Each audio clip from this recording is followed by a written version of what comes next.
Assalamualaikum warahmatullahi wabarakatuh. Selamat sore sahabat Ehsan sekalian.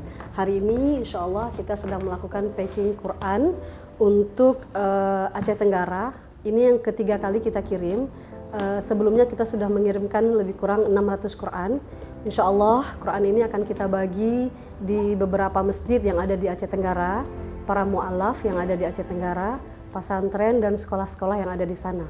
Semoga wakaf Quran ini bisa menjadi amal jariah bagi para donatur, dan kami menghimbau untuk seluruh donatur, mari kita perbanyak untuk melakukan donasi agar masih banyak saudara kita di luar, di daerah perbatasan yang masih membutuhkan Quran.